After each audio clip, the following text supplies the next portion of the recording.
салыштырууга өзгөртүүлөрдү киргизүү, ал эми окуучулар болсо ошол аздырып аткарган иштин сапатын жакшыртуу үчүн калыптандыруучу баалоо колдонулат. Окуучунун программасы ал аткарган конкреттүү иштин негизинде билим берүү чөйрөсүнүн алкагында окутуу максаттарында түптөлгөн белгилүү натыйжаларга жетишүүнү камсыз кыла турган бул калыптандыруучу баалоо. Калыптандыруучу баалоого чейин бизде эмне деген баалоо бар? Өчөлү айттыңыз. Диагностикалык баалоо алдын ала дедик. Калыптандыруучу баалоо ортодо турат. Калыптандыруучу баалоо эгерде диагностическая 20% элесе, калыптандыруучу баалоо бул 90-95%те турат. Суммативное баалоо 10-15% түзөт. Ошо менен. Дальше. Сиздер айткан биз компоненттер жөнүндө сөз кылалык. Айтып кеттиңиздер муну дагы. Ыкмаларына байкоо кирет. Мугалим байкайт, наблюдайт дейт. Калыптандыруучу баалоону чакан тесттер аркылуу өткөрүлсө болот. Суроо жооптор аркылуу өткөрсө болот. Анан көчөгүндөн бери айтып атасыздар, эссе. Андан тышкары дагы биздин долбоор сунуштап келди. Кайсыл дагы ыкмалар менен өткөрсөк болот калыптандыруучу баалоону. Эми биздин долбоордун алкагында.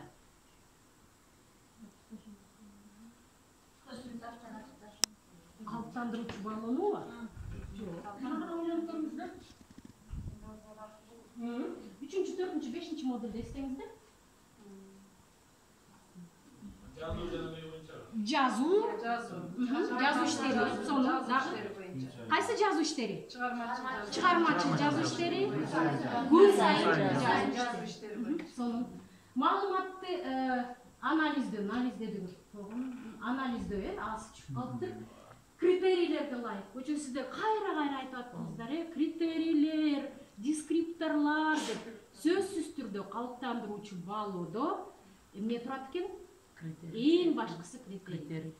Анда менден мындай суроо. Критерийди кантип иштеп чыгабыз? Негизи окуучулар болсо темага байланыштуу критерийни окуучу менен бирге иштеп чыкса. Бирге иштеп чыкса болот. Сону мугалим өзү иштеп чыкса болот. Окуу жөндөмүнө Максатка ылайык, окуу жөндөмүнө карата ар бир бала үчүн, ар бир топ үчүн, ар бир класс үчүн өзүнчө иштеп чыга алат экенбиз. Анан өзүн өзү салыштырып деген эмне? Өзүн өзү салыштырганда мугалимге салыштырам же окуучуга салыштырам? Окуучу эмне кылат? Ошондо айтабы, бул жакшы окуп атыптыр, карачы мына мунуку деп. В коем случае бала өзүн өзү баалайт экен, салыштыра алат экен. Мондай критерий койду эле, мен момунчаны аткара алдым, Азамат мынчаны аткарды. Мен дагы ошого жетейин, же болбосо кандайдыр бир өзүнө планка коюп алат экен, Хорошо. Эми биздин дагы бир айта турган нерсебиз именно кайтарым байланыш жөнүндө. Кайтарым байланыш бул калыптандыруучу баалоонун өзөгү деп айтсак болот. Кайтарым байланыш. Окуучу менен окуучунун ортосундагы кайтарым байланыш, окуучу менен мугалимдин ортосундагы кайтарым байланыш, окуучу менен ата-энесинин ортосундагы кайтарым байланыш, ошондой эле мугалим менен ата-эненин, анан мугалим менен мугалимдин ортосундагы кайтарым байланышты биз колдонобуз. Башталгыч класста биз билесиздер, бизде балким физкультурник мугалим өзүнчө болуп калышы мүмкүн, музыка мугалими, мына ошолордун ортосунда дагы биз балдарыбыздын жетишкендиктерин сөзсүз түрдө айтабыз. Бири-бирин сыйлоо жана урматтоо чөйрөсүндө ишке ашыш керек. Эч качан сен мындай экенсиң, сен тигиндей экенсиң дебейбиз. Окуучуга калыптандыруучу баалоодо критерийлер сөзсүз түрдө түшүнүктүү, так жана айкын болуш керек. Мен эмнени окуучудан талап кылып атам? Көчөгүнү сонун пример берди, Чыныгүл. Сиздерде эки үйдү эми менен кимди чыгарды? Мунарбек чыгарып туруп сүрөт тартты деле, экөө сонун кылып тартты, баалашты бири-бирине. Анан аягында критерий келгенде түшүнүктүү болду. Булар канча упай алды эле? Өздөрү жашады. 3 упай алды. Эгерде эми бул биздин эме практика, чтобы эгерде критерийлер дайым болсо, алар илинип турса, эмне болот? Окуучу ошого түздөнөт, Окуучу ошого түздөнөт, мугалимдин да жумушу аз болот. Анда менде мындай бир суроо да, калыптандыруучу баалоону сабак учурунда 45 минутталык сабак учурунда канча жолу өткөрсөк болот? Тынымсыз, бирок Неге караша, шартта байланыштуу да, анда темага байланыштуу болушу мүмкүн. Окуучуну биз айтабыз, ышыктандыруучунун багып берүүчүлөр. Эгерде ошол нерселер бизге талапталган болсо, ошону кайта кезек менен өз убагында бериш керек болот. Сон темага жараша, максатка жараша калыптандыруучу балоо балким балоонун жана критерийлери бир эле жолу болушу мүмкүн. Же эки жолу болушу мүмкүн. Же 3. Это тапшырмага ылайык. Ал эми сиздер мынтип айтпастыңызбыр, кайсы позитивный дисциплинаны айттыңыздарбы? Азаматсың деп гана токтоп койду. Бул да кайтарым байланыш. Башын сулоо кайтарым байланыш. Вербалдык жана вербалдык эмес деп атабыз, ошол азаматсың деп токтоп калгандан кийин кайтарым байланыш бүтүп калышы керекпи? Жок. Азаматсың, эмне үчүн азаматсың? Аны аваз уктуруш керек. Эмне үчүн Саадат эжеке азамат? Азаматсың. Болду. Бул дагы мен да азамат дедим, ону да азамат деди. Азаматсың Саадат эжеке. Бүгүнкү мен берген тапшырманы сен сонун аткардың. Бирок деген азаматсың. Бул уже болчу да. Сен сонун аткардың. Сага мен дагы көп ийгиликтерди каалайм. Ошол жерде бизге ушундай берип коём да. Ошентип койгондо бала туктап калышы мүмкүн. Бирок сиз ошонун дагы бир багып берүүчүлүгүн айтып коюшуңуз керек. Бердим. Сага алдыңызбы толук кайтарым байланыш? Сүйүнүп отурамыз. Жок. Бирок деген сөз деле бул торможение да. Жок. Ошондуктан биз калыптандырып мен сүйүнүп отуруп калдым. Отурат. Сүйүнүп отуруп калбаш керек да, дагы да аракет. Конечно. Мен сизге ийгилик каалайм. Мен сизге ийгилик каалайм. Уже мотивация. Конечно. Бирок деген сөз деле бул сахиба эмне кыла калат? Азаматсың бирок. Мени туура эмес кылыппын деген ой келет экен. Конечно, коркуу сезими пайда болот. Ошондуктан биз жакшы көрөбүз да кыргыздар. Негизи вообще бардык элдер эле ой, ты какая красавица, но деп туруп алабыз десең, сонусун бирок. Но деселе бар. Но дегенде эле бүттү. Ал бүт азаматсыңдын баары кайда кеткенин билбей каласың. Дагы эмнени айтат деп калат. Ошондуктан калыптандыруучу балоону негизги эле окуп көрсөңүздөр, бирок деген сөздү колдонбогонго чакырат. Бирок деген не болуп калат. Мен айтайын дегеним, ошол жерден сен бүгүн 5 алдың десең да, окуучу алды деп коет. Ошону сен аябай сонун жасапсың. Бирок дегенди колдонбо. Сен наблюдениега барганда да бирок деп сен биздин мугалимдерибизди такып азамат аябай сонун болду. Эми мен сизге ушул каталарыңызды өзгөртүүгө жардам берем деп койсом эле бүттү. Кайра эмеге хорошо. Бирок деген сөздү колдонбоңуз керек. Үй бүлөдө деле ошондой, по-моему. Андан ары өз учурунда азыр 1 мүнөт. Өз учурунда беришибиз керек. Тапшырманы аттап бүттүбү? Балоону бер.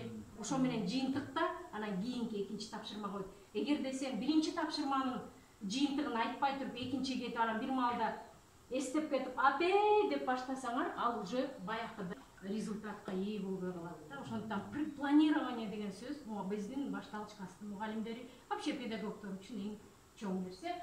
Анан сөзсүз түрдө сунуштамалар. Мына азыркы Өмүрбек айтып аткан бирок дегенден кийинки сунуштамалар бул дагы керек. Азаматсың. Мен эжеге эчтеке сунуштаган жокмун, бирок мен ийгилик кааладым. Сонун аттардын аябай жакшы бүгүнкү тапшырма гана жөнүндө сөз болуп атат. Ошол тексттен ключевой мисалы сөздөрдү таптың, Саадат аябай жакшы болду. Мен сага ийгилик каалайм. Пусть кайтармай бүгүнкү гана азыркы бир 10 минут алып, ана сабак эмеге тапшырмага берилген кайтарым байланышы. Айнурага айтам, Айнура. Эми өзүбүзгө келели, өзүбүздүн агартыбызга. Айтыңыздарчы. Өчүрө турчу. Кастыгача. Бул эми окуунун негизги базалык 5 көндүмүн атаңыз. Шароку. Башынан баштап болчу.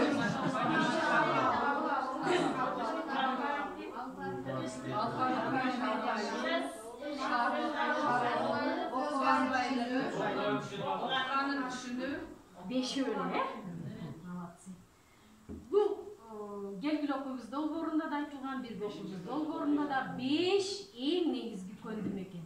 Эң биринчиси бул тыбыштык кабыл алуу, экинчиси алфавит, үчүнчүсү сөз байлыгы, 4-сі шарок, 5-сі Оқыған келгіле кетеді. Тығыштық қабыл алу деген емнеле? Тыбыштары тура тағайды. Тығыштарды таны айырмалай билүүсү, тығыштық түзүмдү жана алардын тамгалар менен байланышын аныктоосун. Бул жерде тығыштан кийин биз чечмелеп окуу декодирование бул алфавит. Ушуну бир аз эме кылып коебуз да. Бирок бизде көбүнчөсү азыркы планшетте турган алфавит деп берген жокпуз. Чечмелеп окуу, ошондуктан биз бияка чечмелеп окуу деп декодирование, графикалык белгилер, тамгалар, сөздөр, сүйлөмдөр, тексттик кепке которуп, анан жазылган текстти таануу көндүмү бул декодирование же алфавит. Үчүнчүсү сөз байлыгы. Конечно, сөздүк кор, сөз байлыгы өзеки жана жазуу жөнүндө сөз болот. Шароку. Шароку деп биз буга чейин бөлө райондун специалисттери отурат болуш керек. Ошол жерде биз жазып келген бизде шароку деген беглое чтение в минуту бала монча сөздү окуса бул шароку деп. Бирок бирге окуйбуз долбоору республикада чоң приворот жасаган. Ошол жерде шарокуну айтканбыз. Жаш курагына жана укган классына ылайык туура, катасыз анан тыныш белгилерин сактап, көркөмдөп, анан тез окуу. Караңыздар, мына жерде турат. Шароку мына жерде турат. Эң акыркы местада. Ага чейин эмне турат биринчи местада? Катасыз, тыныш белгилерди сактап, анан көркөм, анан тез окуу. Анан биздин көп райондун специалисттери өзгөрдү, Мунисаже. Биз иштегенбиз, Мунисажелер менен да келип, кетип, жакшы иштерди кылдырдык. Эжелердин ошондон кийин өздөрүнүн инструменти пайда болгон бирге окуйбузда. Ошого жараша эжелер дагы өздөрүнүн иш планын өзгөртүп, сону баягы связанныйды жасашкандарын билебиз. Семинарлар, канча бир сонун семинарлар уюштурулуп, тез окуу эмес, а именно шароку, шарокунун 4 ай узун стол экен го.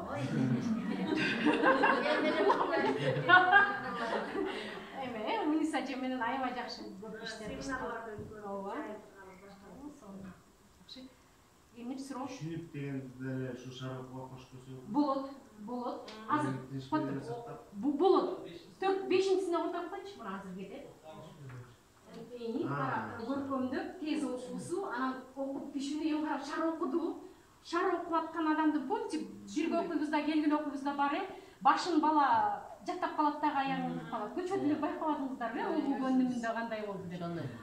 Эмирдин айтып атканы мына 5-этап. Шар окууга өзүнчө инструменттер бар деймир. Ошондуктан биз аны бияка киргизген жокпуз, бирок ушул подразумевать этилип туруш керек. Бала шар окуган мезгилде дагы Мунисажелердин инструменти бар, кайра айтып берүү деген бар, пересказ. Окуунун ошол 5 көндүмүнүн негизги максаты окуганын түшүнүү. Ушул төртөөдөн келип турган 5-чи компонентте бул тексттин маанисин толук түшүнүү, опять же, жаш курагына, классына ылайык, жөндөмүнө ылайык, сөз түрдө өзүнүн мамилесин билдирүү жөндөмдүүлүгү, көчөгү сиздер айткан таксономия булуманын эң акыркысы баалоо дегенге келгенде, бул калыптандыруучу баалоо же суммативный баалоо эмес, ошол окуган текстине баа берүү жөндөмдүүлүгү жөнүндө сөз болот.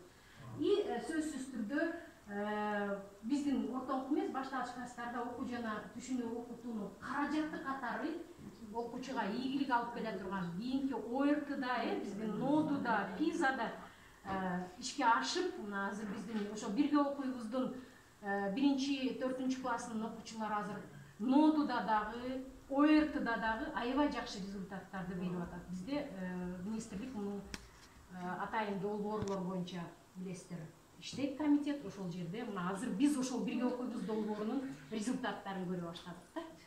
Хорошо, 5ти эстеп алдык. Андан ары кеттик. Баалоо. Баалоо тиркемесин колдонуп биз окуучуларыбыз жана биз айтып аткан инструменттер, куралдар аркылуу жакшы жыйынтыктарга жетишебиз. Ошол жетишкендиктерди анализдейбиз. Анан ушул баалоо аркылуу биз уже иштелип чыкты, эч кандай сиздер иштебейсиздер, только мугалимдерге сунуштайсыз. Биз башталгыч класстын мугалимдерин калыптандыруучу баалоону сабак учурунда колдонууга үйрөтөбүз. Кымбаттуу улуттук тренерлер, мастер тренерлер, сиздерден сураныш, биз сунуштап гана жатабыз. эч кандай сен өтөсүң. Эмне кылсаң ошо кыл эмес, сунуштайсыз. Ким кабыл алса, ошол өтөт. Бирок биз ар бир мектепке планшет беребиз. Ар бир баягы өзүбүздүн ишибиз үчүн мониторинг жүргүзүп турабыз. Бирок могу сөздү унутпаңыздар. Сунуштайбыз. Эч качан проект жолсо сиз барып ал жерде доминант кыла албайсыз, өткөрөсүң, каалайсыңбы, каала берип атабы проект, давай иште эмес. Ан үчүн эмне кылышыбыз керек? Ошол мугалимге жакшынакай жеткизип, мугалим өзүнүн каалоосу менен өткөргөнгө эмне кыласыздар сиздер? Түрткү бересиздер. Во, сонун сөз. Түрткү бересиздер. Жана сиз айткан мотивацияны бересиз. Сиз айтып аткан стимулду бересиз. Сиз айтып аткан колдоону көргөзөсүз. Аягында эмне болуп келип чыгат экен? Биздин мугалимдер колдонуп калганга биз эгерде биз улуттук тренер жакшынакай жеткирсек, ал өткөрөт сөзсүз түрдө. Эгерде биз жакшы жеткире албай калсак, мугалимдерибиз колдонбой коет. Ошондуктан бул жерде жана человеческий фактор, ар бирибиз ушул мугалимдин өсүп өнүгүүсүнө баалоо ап аркылуу бир өзгөртүү киргизгенге даяр болушубуз керек. Хорошо, андан ары кеттик. Чыныгүл, мына 17 инструмент чыкпай калды. Кичине өйдөрөк туруп койсуңбу? 1-2, 3, 4 класстын окуучулары үчүн, эжекелер үчүн, агайлар үчүн биз 17 инструмент иштеп чыктык долбоор. Бул долбоордун 16 инструменти келгиле окуйбуз долбоорунун алкагында. Ал эми бирөөнө болсо биздин долбоор баштагыч класстын 3 мугалими менен иштеп чыкты. Эң биринчи 1 класстар үчүн 5 инструмент сунуштайбыз. Караңыздар. Мен айта берейин. 5 инструмент бул ошол 1 класстын балдарынын окуу деңгээлине жараша жанагы 5 компоненттин кандай деп ойлойсуздар? Кайсылар болушу мүмкүн 1 класс үчүн? Тыбыштык кабыл алуу, декодирование, жос алфавитти таануу, сөз байлыгы. 3 базалык компонентти камтып, бирок биз 5 инструмент алып чыктык. Сөз байлыгы дегенде биз аякта могу жерден карап турмуздар. Шар окуу, шар окууну бердик, бирок элемент 1 класска ылайык болот. 2 класс үчүн караңыздар, канча инструмент экен? 2 класс 4 инструмент, 3 класс үчүн 4 инструмент, анан 4 класс үчүн да 4. Ошо менен 17 болуп атат да. Санап көрүңүздөр. 5, анан плюс 4, плюс 4, плюс 4. Эмне үчүн? 1 класс, кичинекей класс, эмне үчүн, кандай деп, эмнеге 5 инструмент предлагать еттиңер деп суроо сиздерде пайда болуш керек. Наоборот, чоңойгон сайын деп. Просто 1 класс бул биздин фундамент, баштагыч класстын, баштагыч мектептин фундаменти. Ошондуктан анан 1 класска келген балада дагы көбүрөөк көндүм пайда болуш үчүн биз 5 инструмент неме кылып атабыз. Тыбыштык кабыл алуу, алфавит менен таанышуу, чечмелеп окуу, шар окуу. Байкаңыздар, чечмелеп окууну декодирование биз 1-2 жарым жылдыкта 2ден берип атабыз. Класстык түшүнүктүү болду. Жарым жылдыкта жазып койдук бияка. Кайсы полугодияда мугалим өткөрө алат? 1 полугодиядабы, жосо 2 полугодиядабы? Бул биздин сунуш деп айтабыз. Эгерде мугалим классынын жөндөмүнө жараша 1 полугодияда өтүп койсо деле болот. Мындай фиксированный нерсе жок.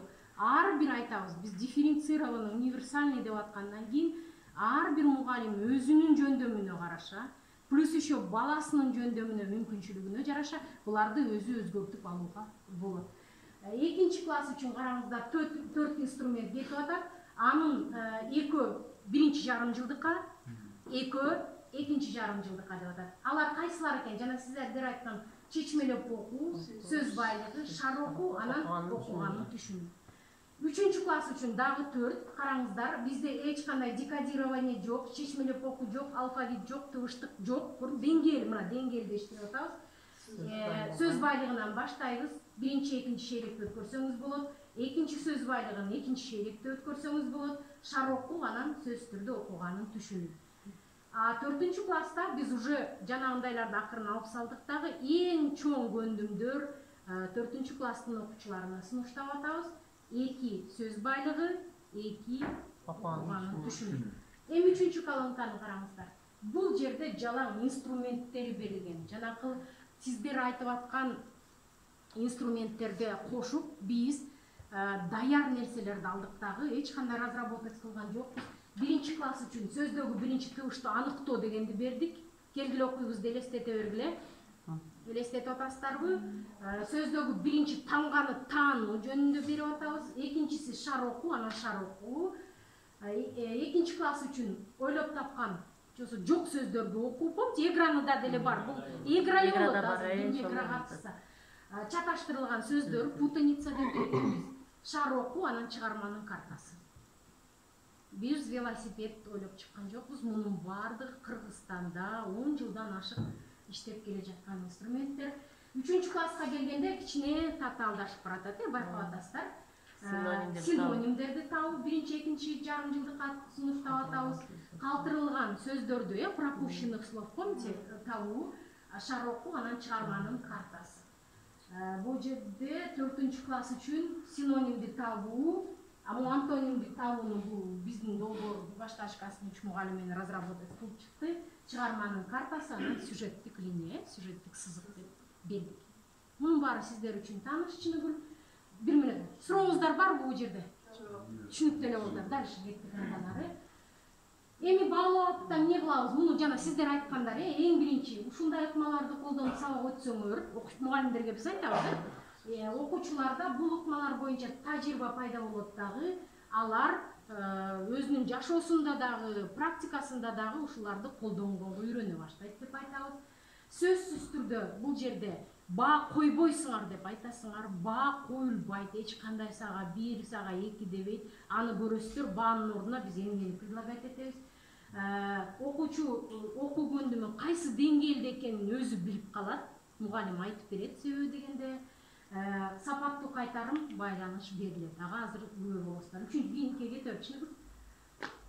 Анан сиздер айткан дайыма, жана бир сөздө күнүгө дайыма деп эме кылдык. Анан бирок биз кайра өзүбүз противоречить этип атабыз. 1 жумада, то есть 1 жылдыкта 1 деп, дайыма өткөргөн эмне үчүн дайыма? Биз сунуштайбыз.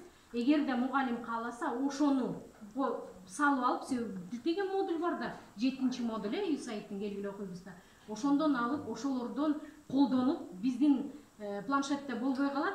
В бумажном варианте ошолорду кайра окуп чыгып, дайыма өткөрө берсе болот экен. Да, топторду өткөрсө болот. Жекече өткөрсө болот, анан бүт класс менен өткөрсө болот. Дальше. Кайтарым байланыш берилет. Биздин кайтарым байланыш жана мен айткан 3 бөлүктөн турат. Биринчиси бул кайтарым байланыштын канча процент алгандыгын аныктайбыз баланын. Экинчисинде кавычкада биз берип атабыз мугалимге биздин айткан, то есть окуучуга биздин айта турган сөзүбүз. Анан үчүнчүсү мугалимге рекомендация. Мен жана Айнуранын мисалында айтып кетпедимби? Биздин кетип Айнурага кайтарым байланыш бергенден кийин мен өзүмө дагы рекомендация сунуш болуш керек. Айнура менен мен андан ары кантип иштейм? Айнуранын ушул кетирген пробелин кантип толуктайм деген менде дагы суроо болуш керек. И 2 жуманын аралыгында өткөрсөңөр болот деп айтасыздар, буларды. Бир калыптандыруучу менен бир инструмент иштегенден кийин, 1 жума өткөндөн кийин, же 2 жума өткөндөн кийин кайра дагы ушул инструменттерди иштеп планшеттен иштей берсе болот. Мага ушул мезгил аябай жагат да. Ачыңыздар планшетиңиздерди.